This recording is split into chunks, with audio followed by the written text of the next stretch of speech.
volunteers today. All right, so I'm going to turn it over to them. They can each go through, tell you a little bit about their time in scouting, and then we'll start taking some questions. So if you guys do have questions, you can start sending them to me now, and once we get through the introductions, I'll start asking. So we'll start with you, Mr. Kuhey. Oh, thank you. My name is George Kuhey. I joined Cub Scouts in Queens, New York, and then joined a troop, same sponsor, earned my Eagle Award in '76, got involved in the Order of the Arrow, went to some national jamborees, was staffed the jamborees down at Fort A.P. Hill from '81 through 2005, and left New York City in 1994, moved out to central Wisconsin because of a job change, and continued my scouting out here, mostly as a merit badge counselor or a commissioner. And in 2005, I wrote the coin collecting merit badge booklet. Okay, thank you. Mr. Colton? Hi, everybody. I'm looking at the participants. I see a lot of familiar names and faces, and glad that you guys could be on this today. And congratulations on taking such a great program. This is certainly, you guys are making the best of the situation this summer, and I'm really proud of all of you for doing that. My name is Brian Colton. I was a scout in the 80s. When I started scouting, I think it was literally around 1980, 81. And from what I remember, and Mr. Cavano may remember this as well, I think scouting, Cub Scouts at that point was only a 3-year program, if I remember right. I joined as a wolf, and I don't think tigers existed quite yet. It rolled in right around that time, a little after I started. And I was in Pack 43, based out of New Hempstead, New York. And we met at Hempstead Elementary School, for those of you from Rockland County that might know where that is. And I remember very well my Pinewood Derbies and the space derbies where you would crank up the propeller and it would go along the rope. And that was a lot of fun. We did that. And then, of course, the derby with the straw, and I can't, what's the name of that derby? The one where you blow the sailboat through the water. So we used to do all those fun things in Cub Scouts, and I was able to go to Camp Bulwa, Rah-Rah Bulwa, while I was Cub Scout. So I attended that camp for 3 summers. Mr. Bootson was our camp director. It was a lot of fun. And then it almost kind of stopped for me. I joined a troop, Troop 185 out of Muncie. And our scoutmaster was awesome, Mr. Getz, who I met much later as an adult, but he was my scoutmaster. But at the time that I was doing scouting, I was also playing basketball. And unfortunately, as happens a lot, sports went out at the time, and I sort of just drifted away from scouting. And I always regretted it. I got involved with other things. I started working, go to school, go to college. But I always had in the back of my mind, man, I should have done more with scouting. I should have finished it. When I eventually got married and moved here to Sloatsburg, New York, I'd met a neighbor of mine who was the Cub Master of the local Cub Scout pack, and he was telling me about all the cool stuff that the Cub Scouts do. And I'm like, I got to get my kids involved in that. And my youngest guy had just turned 6, and he was going into 1st grade. And they had the Tiger program at that point, but not the Lions yet. And so we signed him up and got involved in Cub Scouts, where I've been a leader in my pack for the last 10, almost 11 years now. I've been serving as the committee chair. This is my 2nd stint as the committee chair of the Cub Scout pack. And my little Tiger Scout is now an Eagle Scout. He earned Eagle last year. And my other son, Sam, just earned Life. And I'm also the committee chair of their Boy Scout troop, Troop 97 out of New City. I also help out with the troop here in Sloatsburg, Troop 2146, where I serve as their committee chair as well.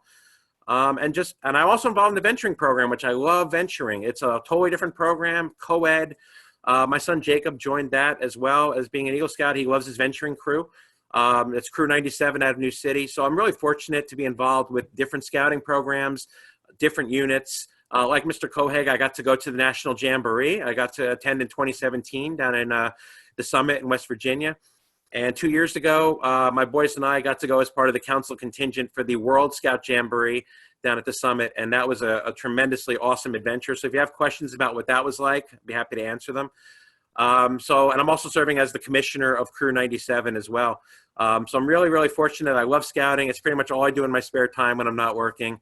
I work for Major League Baseball, by the way, and I'm very excited with opening day tomorrow. So please watch baseball. We need you to watch baseball. It's your birthday. And it's my birthday tomorrow, yay. So it's a really good day tomorrow. And that's all I got. And I'll turn it over to Mr. Cavano. I feel like I should have went first, you know, based on the based on the resumes that I'm following here. So my name is Mike Cavano. I was a Cub Scout like Brian. I think I started as a wolf, but I do think that there was the Webelos were there. So, you know, I think I was in it for 3 or 4 years, and then I crossed over into the troop. I went to my Cub pack and troop was in the Bronx, and you know, it was pack and troop 106. And I was in scouting until I was 13 or 14, I think I was. And I went to first class. And unfortunately, one of my big regrets in life, it was a small troop, and most of my friends had dropped, and I was kind of on my own. And I tried, and it didn't work out. So I'm begging all of you, stick it out, because it's really great, and you do not want to be me 30 years from now. So it's a great opportunity. It was a lot of fun. We did, like Brian kind of covered a lot of the stuff that we've done. And since then, you know, like I went, like I said, I was there till about first class, and then hadn't really thought about scouting until my son, ironically, my wife is the one that signed him up. And I was like, oh, wow, scouts, okay. And now I think, you know, from a leader standpoint, there's not too much we don't do. You know, we're involved in everything in every aspect. So currently I am the committee chair of my son's troop and serve on a bunch of other stuff that you're not going to care. But one thing you should know is that I am your popcorn colonel. Let's hear it for popcorn in Rockland. Yeah, that's right. He saw it. So, yeah, that's one of the more fun things I get to do. Yeah, I mean, I'd rather open it up to questions because, you know, most of the stuff I've done is not going to be as exciting as, you know, my predecessors there. So that's it. You know, if there's anything I can add to it, by all means. All right. So again, guys, if you have questions, send them to the chat to me. I will relay them to our guest. So I have one question here. What was your favorite event that you've ever done in scouting? So let's start with Mr. Cavano. I saw you raise your hand. Yeah. I can tell you that in scouting, we're going all the way back to Cub Scouts, was, I think it was my second or third year of my Pinewood Derby, and I made a Dallas Cowboy car. And it was the first thing I really did almost all on my own, with the exception of the initial cut my dad did. And I did the rest of it all by myself. And I painted it. It was blue and silver. It had the star. And I still have it somewhere. I was actually looking for it because I was going to show it to you. I thought it would have been cool. But I'm sure we packed it up somewhere, and I don't know where it is.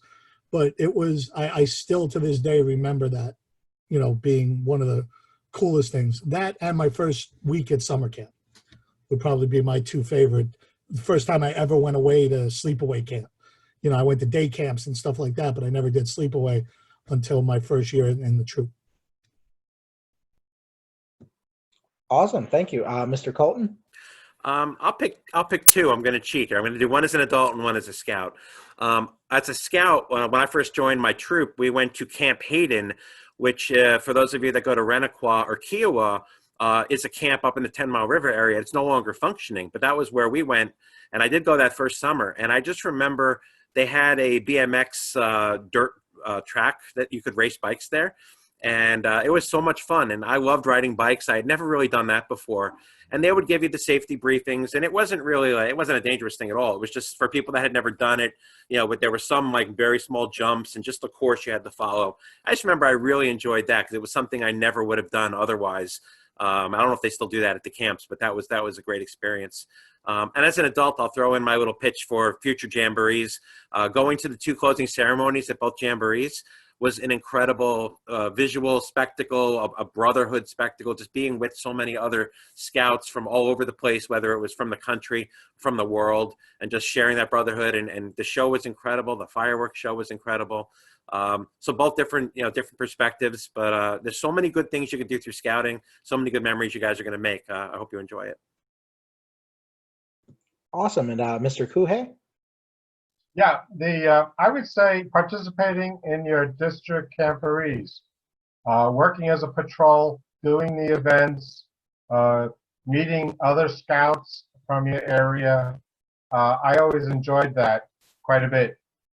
It also made me quite aware that I'm allergic to lots of things. So allergy season kicks in the springtime. So it made me a cognizant and a much more careful camper. Thank you. So I have a question here from Mike. Which merit badge was your favorite? So let's do it in reverse order this time. So we'll start with Mr. Kuhey. Oh, gee.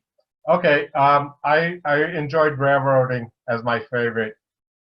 My grandparents worked for the Pennsylvania Railroad. My father worked for the subway system. So it was the thing in the family.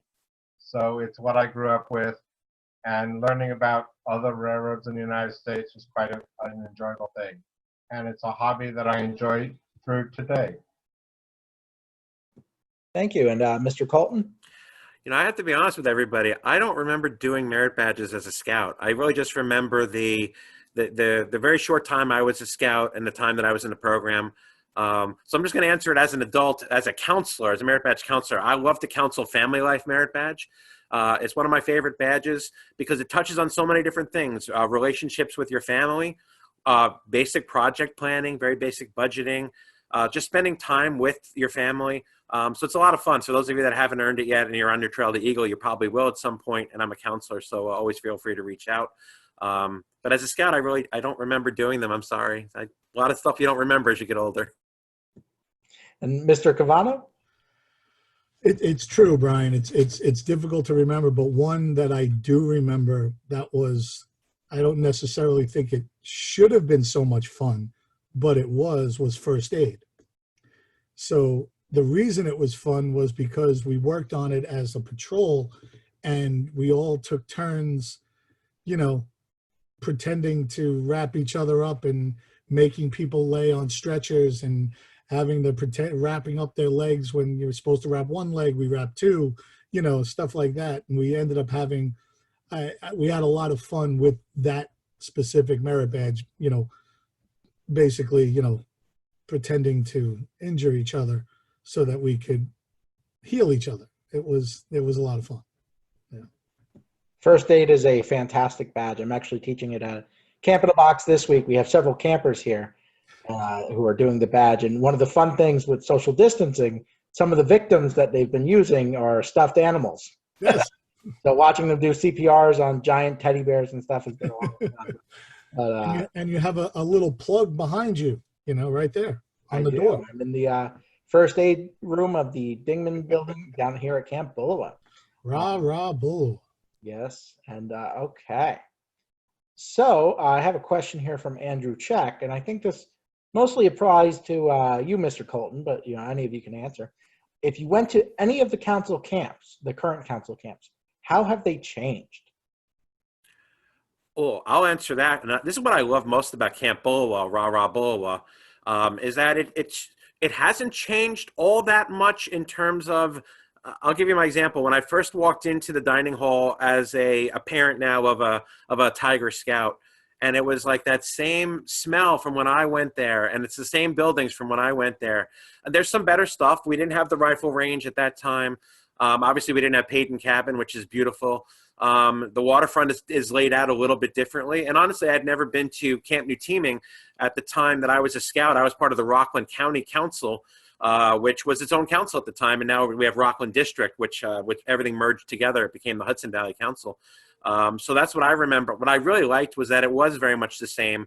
And that, you know, my father, if he had been in this council, my father, like Mr. Cohig, came from the Greater New York Council. He was an Eagle Scout who came out of Queens.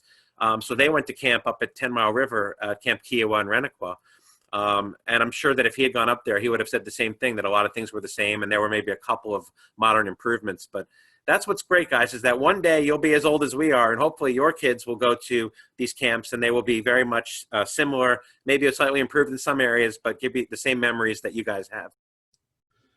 I can't speak for Bullowa, but I can tell you the last time I went back to Camp Alpine, because that's where I was, you know, being Greater Greater New York Council, I guess what it was, or it still is. I remember the first time I went back, what I can say is what most people say is that everything seems so much bigger then, you know? Like I just remember it being monstrous, and then like the first, where you walk in, and then I'm like, oh wow, it's kind of like normal size now, So, but yeah, it is a lot of fun going back and seeing what it was, I'll just jump in. One thing that is different when I went to Camp Bulwa, they used to drop everybody off on the opposite side of camp. So actually over by where the training center is. And the training center, if I remember right, was a little bit of a smaller building at the time. The buses would pull up there, drop you off and pull out, and everybody would gather in that little area right down by the lake on that side. And then you would kind of go about your day from there. So that was one thing that was very different was just sort of the way the camp was laid out was the main side of camp was actually on the opposite end. From my experience, actually my first year as a camper at summer camp was at Ranaqua in 1971. And at that time, it was a patrol cooking camp, not a dining hall setup. So we would cook our food for breakfast and lunch and pick up a pre-cooked dinner meal. But now the lakefront has been improved. The campfire bowl has been improved. And those are great changes to see as things go along. Awesome. So I have another question here. What rank did you get to when you were a scout?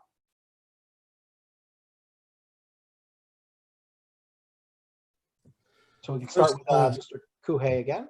Oh, sorry. Yeah, I earned my Eagle Award at 16, and that was a wonderful thing to do. I don't know that I even made it to scout, to be honest with you, because I don't think that I was so busy with basketball and school and it just at that time it just didn't feel like the right fit for me, and it's one of my biggest regrets. And as Mr. Cavano said, guys, just stay with the program. If I had only stayed with the program, who knows what would have happened. But it was a great experience, rank or not, and hopefully you guys are here just to have fun and experience. And advancement usually happens naturally when you're having a good time. Mr. Cavano? First class. I made it to first class at, like I said, I was probably 13 or 14. And like I said, I didn't want, it's funny the more I think about it, it's like, I'm not even sure why I really stopped, because I know I didn't want to stop, but I think it was just, I was the only one there, like it was me and like 4 or 5 of my friends, and they kind of dropped. We went into high school, and yeah, unfortunately. So don't let that happen. So here's another good question from Norman. What was your favorite or funniest experience at camp?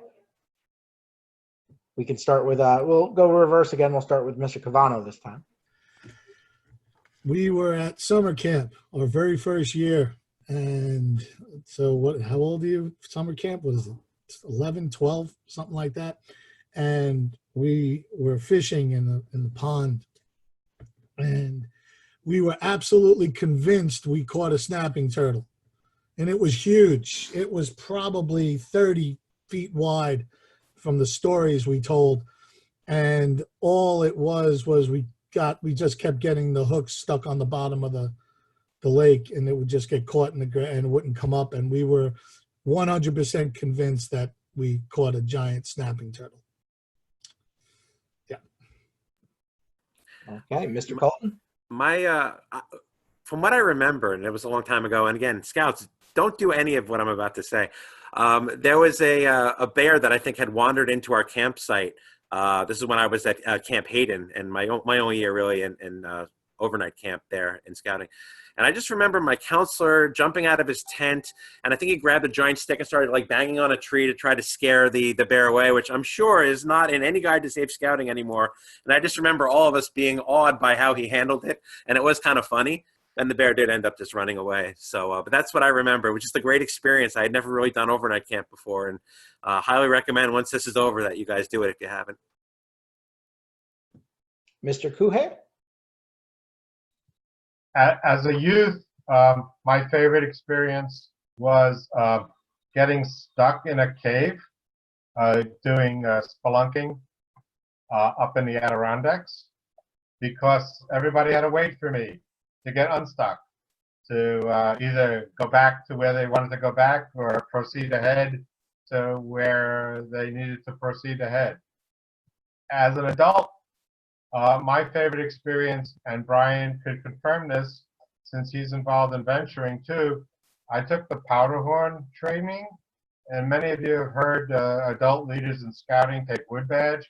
Powderhorn is the venturing equivalent, and that was just a wonderful experience because you got to do, at least the training course I took, you got to do the kayaking, the rock climbing, the black powder rifle work, that all the things you're supposed to be teaching your scouts to do.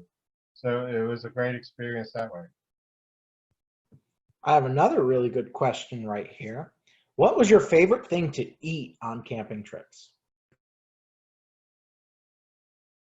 So I know Mr. Cavano there is one of our Bullowa cooks, so I'm sure he's got some good food in All his right, mind. So we'll start I'm over gonna- with you.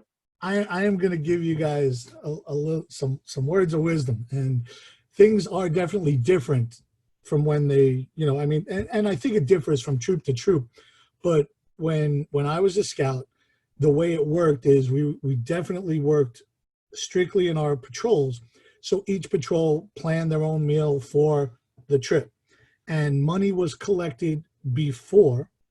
So you came up with your menu, everybody chipped in, and there was one person, I'll give you one guess who that was, who got to collect all the stuff and went to the store and bought all the stuff and was the chef of the patrol. So with that, we decided what we wanted to eat. So I remember one of our very first overnights where a lot of the kids were walking around with like a hot dog on a stick, and we were having these little mini steaks. And they were walking by going, where'd you get that? And we're like, we bought it. And in the morning they had cereal out of a box, and we were making French toast, because if you plan it, you can have whatever you want. So my advice to you is, don't, just because you're in the woods doesn't mean you have to skimp on the food. So if there's something you want, there's nothing you can't cook outside. So that would be one of my favorite things, was having French toast with syrup in the morning, sitting outside a lean-to, cooked on a little stove. It was awesome. That's mine. Mr. Colton? You know, I like simple foods, and Mr. Cabano makes very complicated and very simple foods, but I like to keep it simple. So like just hamburgers for me, hamburgers that are cooked on a grill with, you know, cheddar or even American. It's like my favorite thing. And I remember having it in scout camp, even as adults. You know, when you're going to have a cookout, I know it's good to try different things, but to me, nothing beats a good old hamburger with a nice fresh bun. I'll tell you what my least favorite food was, and this goes back to when I was a camper at Camp Hayden. Just like Mr. Kuhag mentioned, there were the heater stacks that we had in our campsite. We didn't have a dining hall. So they would bring you food in these giant, the trays that were in these big stacks. They would wheel it into your campsite, if I remember right. And one day, you know, the tray came in, and we're like, oh, what is that? And it smelled kind of weird. Oh, it's turkey surprise. And we're like, oh, okay, turkey surprise. And we took it out and tasted it, and we're like, this really tastes not like turkey. And they're like, oh, yeah, it's liver. So it was quite a surprise that it wasn't turkey. So my least favorite food. Mr. Kuhey? Well, scouting gives you all those great experiences, so don't shy away from a good tinfoil meal cooked in the fire. But also, if you're doing car camping with a trailer, don't shy away from Dutch oven cooking. A nice beef stew or a peach cobbler is a wonderful thing to have at the end of the day. Thank you. And like Michael said, with planning and coming up with a good menu, a creative menu, learn it and do it. Pizzadillas, you know, quesadillas with mozzarella and tomato sauce, and it's awesome. You know, have some fun with it. All right. So I have a specific question for Mr. Colton here from Kim, and it's: did you go to Bulua when it was a resident camp? No, but if you can find that, there's this great video out there of when it was, and it shows what it was like in the 50s or the 60s. I forget when the video is, when it was a resident camp. And there's just all these people, and parents are visiting on this one day for this old-timey video that's out there. So no, it was not a resident camp at the time. It's been a day camp all throughout my life. Okay, I have a question from Norman here. And it's: how did you network with scouts in other states or other councils compared to today when it's as easy as shooting off an email or going online? So let's start with Mr. Kuhei. I believe you said you've been to a jamboree, correct? At the national jamborees, there are opportunities to have meals with other patrols in other troops from other councils.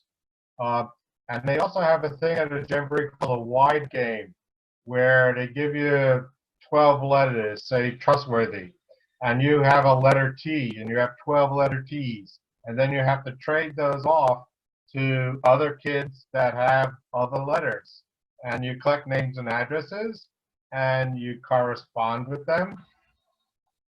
When I was on summer camp staff in Camp Aquahunga at 10 Mile River, they have international scouts very often in the 80s and 90s. And one year there were 2 scouts from Great Britain, and this was in 85. In 92, I stayed in touch with them, and in 92 I went to London and had 2 great days meeting and greeting them and catching up on life. It was a fun experience. So that's you have to make some effort, keeping up friendships and keeping up pen pals and answering emails. Yes, it's a lot easier today. Yes, you could do Facebook searches and find these people. And that's how I got involved in this group. Joe Murphy was a senior patrol leader in the troop I was scoutmaster of. And here it is, 30 years later, he has a scout in the program now. He's back involved. He got me involved to join you here today. Thank you. Mr. Colton? I wasn't really in touch with any scouts back when I was a young scout, but I do remember, and I could be a little wrong in my memory here, but I remember writing pen pal letters, and I don't remember if Boys Life magazine facilitated that or if I did it through school, but there would be opportunities to write letters, and somehow you would get an address of somebody who was somewhere else, whether it be in your country or internationally. I do remember a bunch of pen pal exchanges with other people. I don't remember much more detail than that. I don't remember at the National Jamboree, they didn't quite have that program that Mr. Kuheg mentioned, but what they have now is if they give you a bracelet when you first get down there called a novice, and it's sort of like everyone has one, and when you come into contact with another person and you meet them and you talk to them, you can just hold up your band to theirs, and it kind of passes off your contact info to them and vice versa. So when you get home from the Jamboree, you now have a list that you can download of all the different people that you met and networked with. So that was a really cool feature that they had at the International Jamboree. At the National Jamboree, I don't think they had that. But again, it was just a lot of brotherhood and fellowship. And one of the cool things was just a day where everybody's troop would cook food, one meal, and everybody would put their food out by the roads that are at the campsites, and people would just kind of wander around from site to site, trying different foods out and meeting different scouts and different troops. And for the National Jamboree, the International Jamboree, it was different countries. So it was a great way to meet people from other countries, to try different types of food. There was also a lot of exchanges between troops. We camped right next to the South Korean troop at the World Jambo, and they invited us over for dinner. So we sent a group over to have dinner, and they sent a group over to our site. And it was beautiful. They made us the most beautiful South Korean dinner I've ever had. It was delicious. Of course, I think we ended up making them like burgers and corn, so it was nothing like what we got. What was it? Tacos. Tacos. Oh yeah, it was tacos. That's right. We weren't as prepared as they were.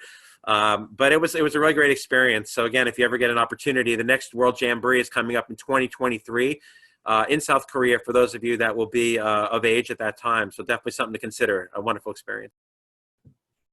Mr. Cavano?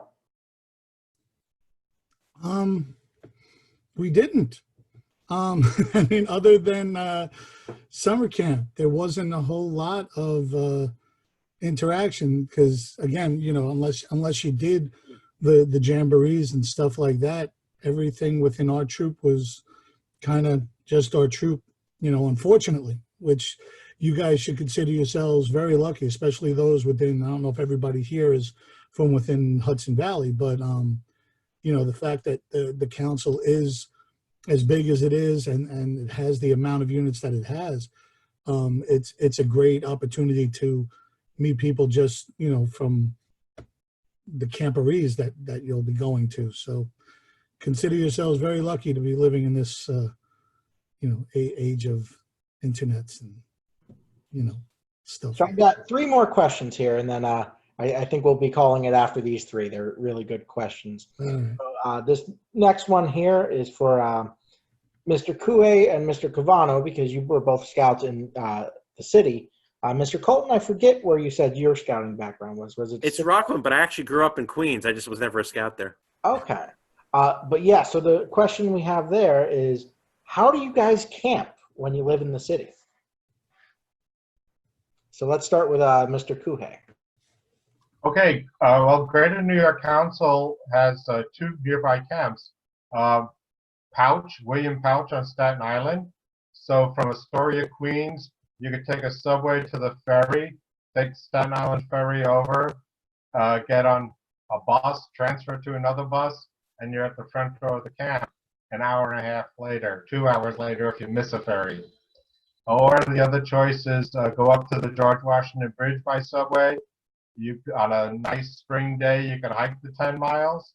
Or again, you could get a bus from the Port Authority bus terminal. It leaves you off very near the front door of Camp Alpine.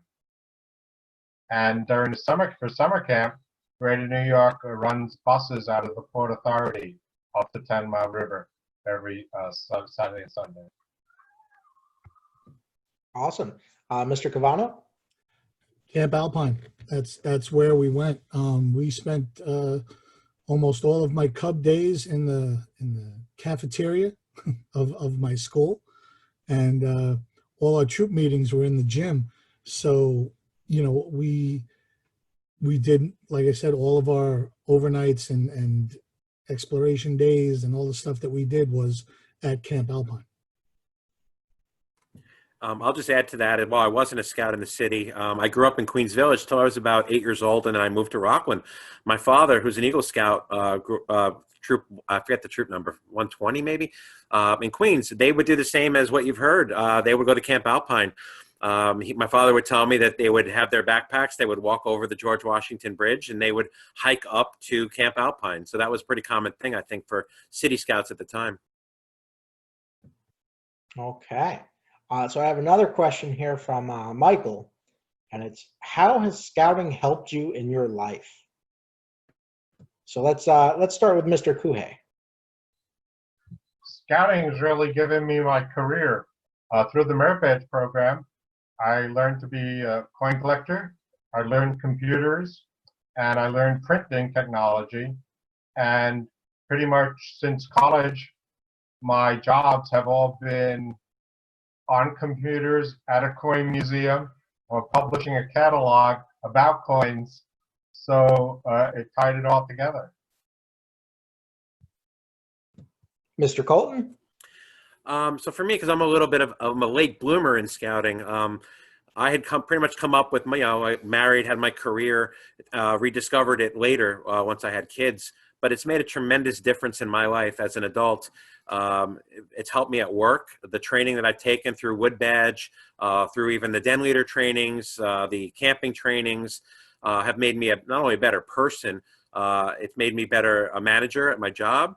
It's made me a better father. It's made me a better friend. It has completely improved my life in all the ways you can imagine. And so for my kids, now that they've had exposure to, such great programs. My son Jacob was able to take the both the in-troop training for how to be a leader and the NYLT. And for those that haven't taken NYLT, our council will hopefully offer it again next summer. It's a great program that teaches you some leadership skills and develops you as a leader and as a person. And they've had that exposure, and I know it's gonna make a big difference in their life as they move into college and beyond. So Scouting offers so many possibilities, so many ways to meet people, so many ways to find a career, as Mr. Kuhag mentioned with the Merit Badge program, 138 different merit badges. One of those might be something that makes a huge difference in your life. Maybe movie making turns you into a Hollywood director, or maybe radio makes you a DJ. And there's so many different things you can do. So just stick with it. I promise you there's at least one or two good things in here that are going to pay off for you. Mr. Cavano? Career-wise, I don't know, but I mean, I'm going to tag on to what the other gentleman said. And this is going to sound a little corny, especially because I'm an old man and you're not, and most of the stuff we say is blah, blah, blah. But, you know, the scout law is basically who I am. You know, they're there for a reason, and trustworthy and loyal and helpful, and you know, I am pretty much all of those things. Reverent, I try to be, but for the most part, you know, all of those things, and they're very important to me. And acting on those through my life has, I believe, helped me make connections that I might not have made if I wasn't as trustworthy and as loyal as I am. So, you know, granted, the skills, you know, all the skills that you're going to learn in scouting are only going to be as good as the ones that you practice. So do I know how to make a square knot? Yes. Can I do a double half-inch, you know, blah, blah, blah? No, I can't. But I can look it up and figure it out. But I want, again, repeating what Brian said, all those merit badges, they're there to give you a little taste of everything, you know, so try as many as you can, but just do me a favor. When you're doing one, don't do it to get the badge. Do it because you want to, you know.